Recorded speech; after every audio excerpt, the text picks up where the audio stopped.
There are people already calling for Witkoff to go over this, and he has been absolutely fundamental. I mean, he was fundamental in drawing up the 28-point plan that Trump put forward at the end of last week, which has kind of led to this 19-point plan that it now looks like Ukraine, the Times is reporting this morning, tacitly agreeing to, although we've not really seen the details of that. It seems to be a lot of, I mean, what I think we're going to see from that is a lot of kind of, for want of a better expression, mealy-mouthed language that, you know, the type of thing that says Ukraine might be a part of NATO if everybody agrees, but we all know that nobody's going to agree. James, let's turn to a story from Bloomberg, which reports this morning that Donald Trump's special envoy Steve Witkoff coached a senior aide to Vladimir Putin on how the Russian leader should go about selling a peace plan. The news agency says it's got hold of a transcript in which Steve Witkoff advises Yuri Ushakov that Putin should call Trump to congratulate him on the Gaza peace deal and say that Russia supports it, and say that he respects the president as a man of peace. And then Witkoff is reported to say from that it's going to be a really good call. The White House hasn't disputed this. Trump says it's standard negotiating procedure, basically telling people to suck up to him before they speak. It's pretty remarkable seeing how these things work, isn't it? Yeah, and it gives you an inside view into really how global diplomacy works, even on something quite so sensitive as a peace plan for Russia. I mean, there are people already calling for Witkoff to go over this, and he has been absolutely fundamental. I mean, he was fundamental in drawing up the 28-point plan that Trump put forward at the end of last week, which has kind of led to this 19-point plan that it now looks like Ukraine, the Times is reporting this morning, tacitly agreeing to, although we've not really seen the details of that. It seems to be a lot of, I mean, what I think we're going to see from that is a lot of kind of, for want of a better expression, mealy-mouthed language that, you know, the type of thing that says Ukraine might be a part of NATO if everybody agrees, but we all know that nobody's going to agree. That kind of agreement. And that shows, you know, someone like Witkoff has been at the heart of trying to pull together all these disparate sides to do it. I'm, you know, quite how seriously, how sharply this will land on his shoulders, I don't know. I mean, it seems like he's got Trump's backing, so therefore, I mean, I guess it raises the question, which is not just true of, one doesn't just ask of Witkoff, but of America generally, of what do they see their role as being here? What are they after?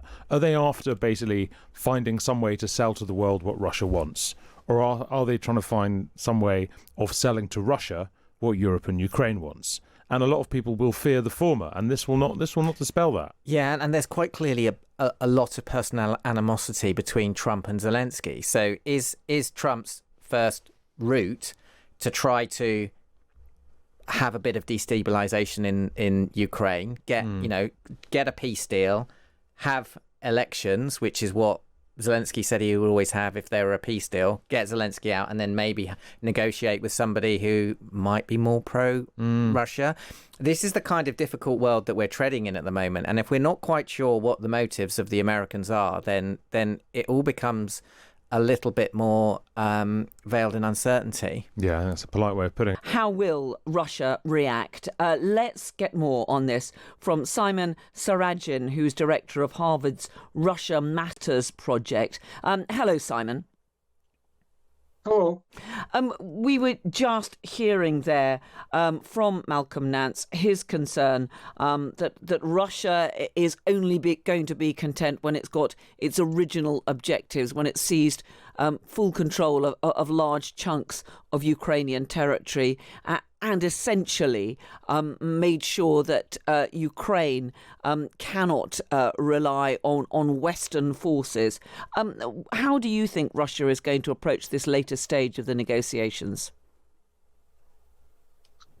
Well, in my view, Vladimir Putin's approach is to pursue negotiations to ascertain whether he can attain his aims diplomatically, and if that fails, he will just continue what he has been doing to attain his minimum aims militarily, which is establishing control of the entire Donbass and strengthening defenses of Russia in Crimea and in the land bridge.